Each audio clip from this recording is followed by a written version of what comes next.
नमस्कार दोस्तों, अनसुनी दिव्य कथाएं में आपका स्वागत है।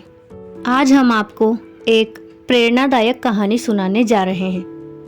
मैं पैदल घर आ रहा था। रास्ते में एक बिजली के खंभे पर एक कागज लगा हुआ था।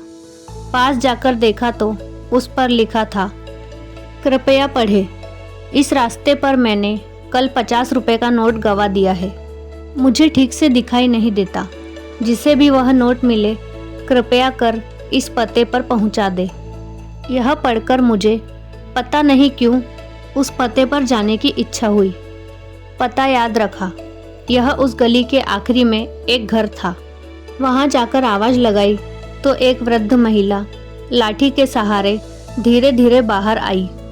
फिर मुझे पता चला कि वह उस घर में अकेली रहती है और उन्हें ठीक से कुछ दिखाई भी नहीं देता। मैंने कहा, माँ जी, आपके खोए हुए 50 रुपए मुझे मिले हैं। मैं वही लौटाने आया हूँ। यह बात सुनकर वह महिला रोने लगी और कहने लगी कि बेटा, अभी तक लगभग 50 से 60 लोग मुझे 50-50 रुपए लौटाने आए हैं। मैं पढ़ी लिखी नहीं हूँ और मुझे ठीक से दिखाई भी नहीं देता। पता नहीं कौन मेरी इस हालत को देख मेरी मदद करने के उद्देश्य से यह लिखकर चला गया। मेरे बहुत कहने पर उस माँ जी ने पैसे तो रख लिए, लेकिन उन्होंने मुझसे एक विनती की कि बेटा, मैंने वह सब नहीं लिखा है। किसी ने मुझ पर तरस खाकर लिखा होगा। तुम कृपया जाते जाते उसे फाड़ कर फेंक देना। मैंने हाँ कहकर टाल तो दिया, लेकिन मेरी अंतरात्मा ने मुझे सोचने पर मजबूर कर दिया कि उन 50-60 लोगों से भी माँ ने यही कहा होगा, लेकिन किसी ने उस कागज़ को नहीं फाड़ा। जिंदगी में हम कितने सही और कितने गलत हैं, यह केवल 2 ही लोग जानते हैं। पहला तो परमात्मा और दूसरी हमारी अंतरात्मा।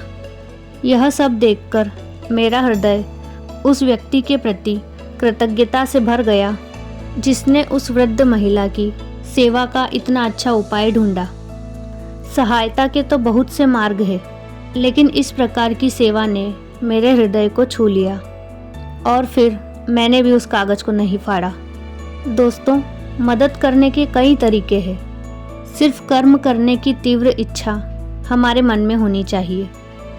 इसलिए कहा जाता है कि कुछ अच्छाइयाँ हमें अपने जीवन में ऐसी भी करनी चाहिए जिनका ईश्वर के सिवाय कोई और साक्षी ना हो। तो दोस्तों, यह थी आज की हमारी एक प्रेरक कहानी।